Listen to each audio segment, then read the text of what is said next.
2026 ခုနှစ်ဧပြီလ13ရက်နေ့ဗုဒ္ဓဘုရားသမီးများအတွက်တနေ့တာဟောစတန်ဖြစ်ပါတယ်ဗုဒ္ဓဘုရားသမီးများအတွက်ဒီနေ့မှာအလုတ်ထဲမှာနမီကုံသတင်းတွေကြော်ကြမယ်အလုံးနဲ့ပတ်သက်ပြီးသွားရင်လေကံအခွင့်အလမ်းတွေအဖက်ဖက်ကနေပြီးတော့လေကံတွေကောင်းနေတဲ့အလုံးနဲ့ပတ်သက်ပြီးသွားရင်ဝမ်းသာစရာစိတ်ချမ်းသာစရာများနဲ့ကြုံရတဲ့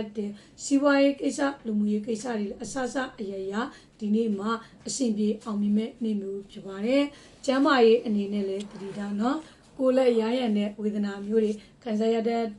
အခြေအေးမှာလည်းချစ်သူစီကနေပြီးတော့မင်္ဂလာတည်င်းတွေစိတ်ချမ်းသာစရာတည်င်းစကားမျိုးတွေကြားရတတ်တယ်နော်အိမ်တော်ရေးမှာတော့ဒီနေ့မှာနှစ်ဖက်မိသားစုရှိကနေပြီးတော့အဆက်အသွယ်ကောင်းတွေထောက်ပံ့ကောင်းတွေများစွာရရှိတတ်တဲ့အကျိုးပေးတဲ့ကဏ္ဍကတော့9နဲ့9ဖြစ်ပြီးတော့အကျိုးပေးတဲ့အယောင်မှာအဝါရောင်နဲ့အနက်ရောင်ပဲဖြစ်ပါတယ်ရရအနေနဲ့မိမိအိမ်ရှိဖျားမှာမုံရင်ကကလူပေးရမှာဖြစ်ပါတယ်ရှင်